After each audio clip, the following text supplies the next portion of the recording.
Hey guys, हम लोग ग्राम पंचायत अधिकारी के टॉप 10 क्वेश्चन को कर रहे हैं। तो ये टॉप 10 क्वेश्चन की सीरीज चली है जिसमें हम लोगों ने 90 क्वेश्चंस को कवर कर लिया है। आज इस सीरीज का 91 नंबर का क्वेश्चन और आज का पहला क्वेश्चन। चलिए स्टार्ट करते हैं। बहुत ही इंपॉर्टेंट मैंने क्वेश्चन इसमें रखे हैं, कोई फालतू का मैंने क्वेश्चन कुछ भी ऐड नहीं किया है। ओके, और इसमें जो भी रखा हुआ है तो वो एग्ज़ाम में आने लायक है।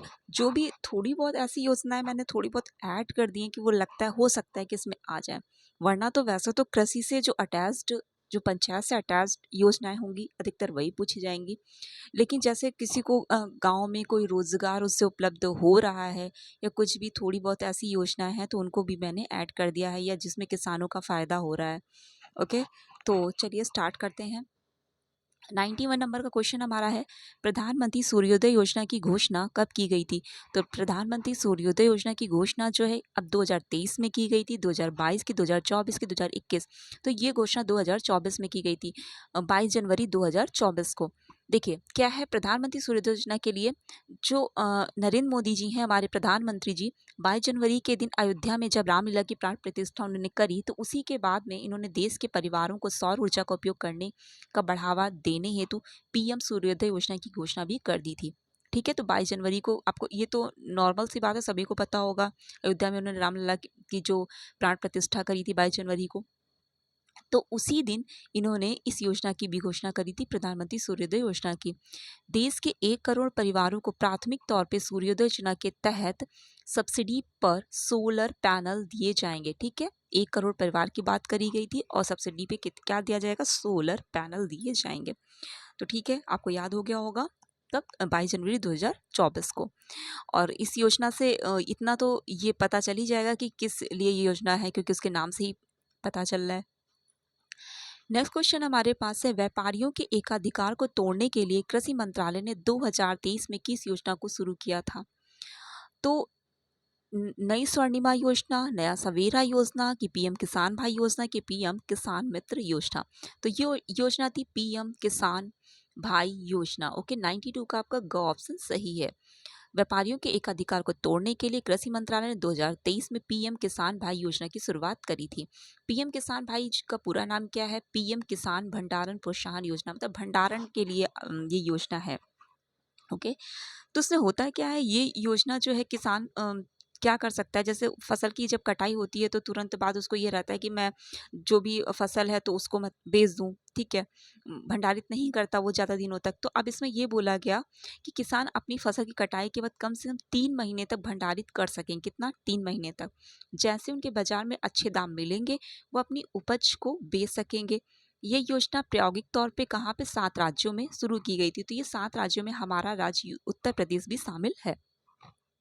ये 7 राज्य कौन कौन से थे? मध्य प्रदेश, महाराष्ट्र, आंध्र प्रदेश, असम, उत्तर प्रदेश, राजस्थान और तमिलनाडु। ऐसे राज्य शामिल किए गए हैं जहाँ पे खेती काफ़ी होती है। ठीक है, पैदावार होती है। और नेक्स्ट क्वेश्चन पे आते हैं, नई ग्राम पंचायत। अब ये ग्राम पंचायत से रिलेटेड, मतलब ये तो योजना के क्वेश्चन हो गए। नई ग्राम पंचायत के गठन के कितने वर्ष बाद अविश्वास प्रस्ताव लाया जा सकता है? तो ये आपको बस याद करना है। तो कितना? 2 वर्ष के बाद अविश्वास प्रस्ताव लाया जा सकता है। तो 93 का आपका गो ऑप्शन। देखिए कंफ्यूजन होगी वो तो 6 माह लगा देंगे। ओके, तो अविश्वास प्रस्ताव की बात करिए तो इसमें 2 वर्ष बाद लाया जाता है। तो 93 का आपका गो ऑप्शन सही है, बस याद करना है इसमें। नेक्स्ट क्वेश्चन हमारे पास है, उत्तर प्रदेश पंचायती राज अधिनियम की किस धारा के तहत ग्राम पंचायत प्रति वर्ष पंचायत क्षेत्र के लिए एक विकास योजना तैयार करेगी? तो उत्तर प्रदेश पंचायती राज अधिनियम 1947 के तहत कौन सी धारा है? 15 का। 15 का के तहत ये बोला गया ग्राम पंचायत प्रतिवर्ष पंचायत क्षेत्र के लिए एक विकास योजना को तैयार करेगी। तो 94 का आपका का ऑप्शन सही है, धारा 15 का के तहत।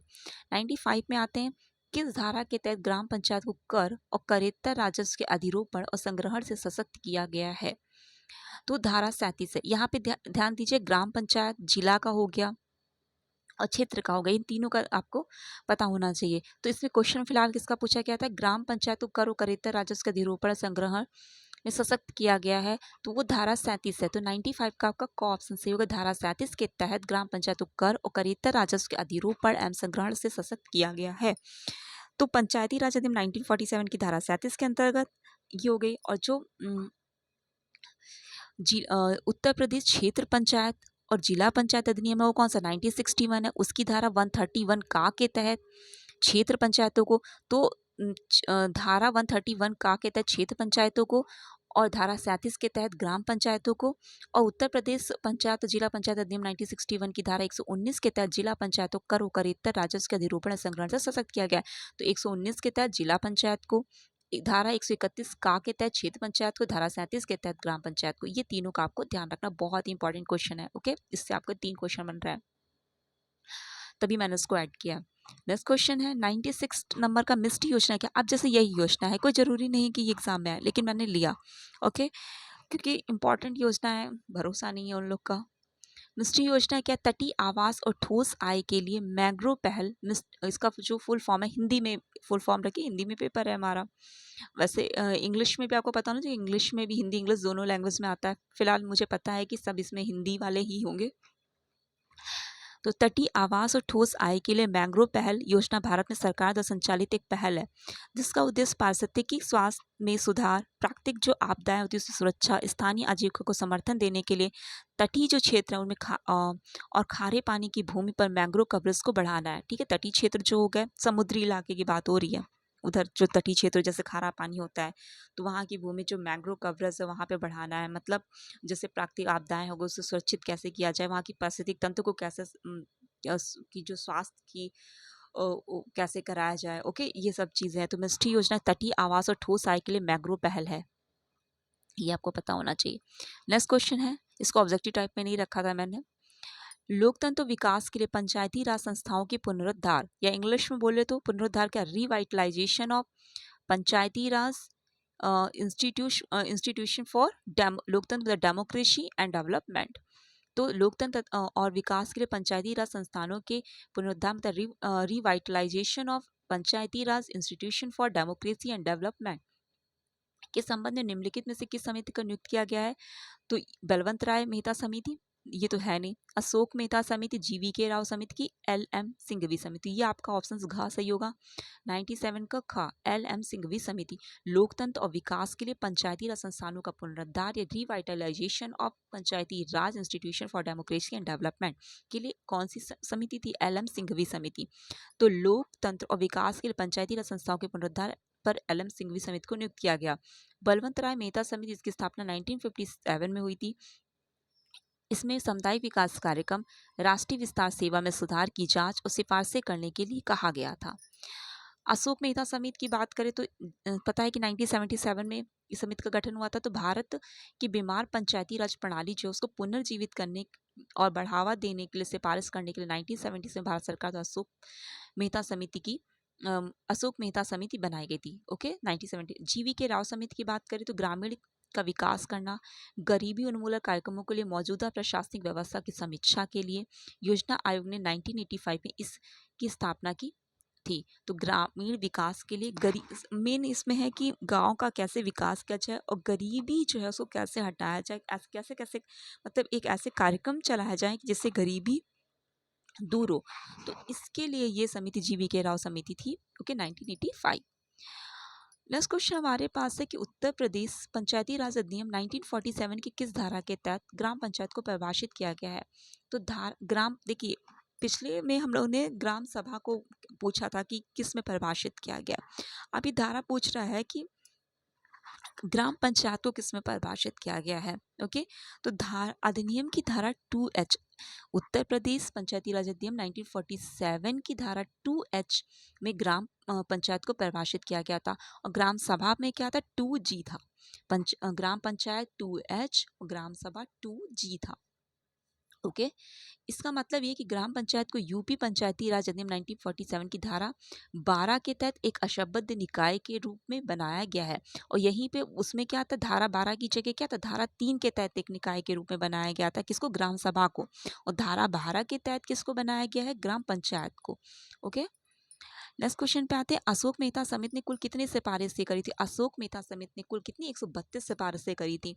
दिसंबर 1977 में जनता सरकार ने अशोक मेहता की अध्यक्षता में पंचायती राज संस्थाओं की एक समिति नियुक्त की थी। ओके, समिति ने अगस्त 1978 में अपनी रिपोर्ट को प्रस्तुत किया। देश में जो गिरती पंचायती राज व्यवस्था को पुनर्जीवित करने के मजबूत करने के लिए 132 सिफारिशें उन्होंने की थी। तो आपका 9 में क्या है 132 से पार से की थी। इसको भी मैंने ऑब्जेक्टिव टाइप में नहीं रखा है। नेक्स्ट क्वेश्चन हमारा इंपॉर्टेंट क्वेश्चन है, योजना का क्वेश्चन है। उत्तर प्रदेश सरकार ने किसानों के हित के लिए एक नई योजना की शुरुआत की जिसका नाम किसान उदय योजना रखा। इस उद्देश्य क्या है? तो किसान उदय योजना ये जो है सोलर पंप से रिलेटेड योजना है। इस योजना के माध्यम से सरकार उत्तर प्रदेश के किसानों को निःशुल्क सोलर पंप की सुविधा प्रदान करना चाहती है। इस योजना के माध्यम सरकार लगभग 10 लाख सोलर पंप वितरित करेगी। इस योजना का लाभ लेने के बाद किसान बिजली के बिल से राहत देखने को मिलेगा। ओके, जो भी उसको ज़्यादा बिजली का बिल देना पड़ता है, जिससे उनकी आय में वृद्धि होगी और जीवन स्तर में सुधार आएगा। ठीक है, तो इस योजना का क्या है, किसानों को निःशुल्क सोलर पंप की सुविधा प्रदान करना चाहती है सरकार।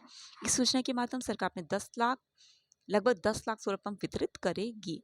ओके, तो इतना इसमें हम लोग ने 100 क्वेश्चन कवर कर लिए हैं। अब हो सकता है कि मैं इस कंबाइंड 100 क्वेश्चन को इकट्ठे मैं बता दूं, लेकिन फ़िलहाल 10-10 करके आप जो भी है इन क्वेश्चन को देखिए, काफ़ी इंपॉर्टेंट क्वेश्चन है। अगर क्वेश्चन अच्छे लगे हों तो वीडियो को लाइक करिए, सब्सक्राइब करिए और कमेंट करिए। Thank you.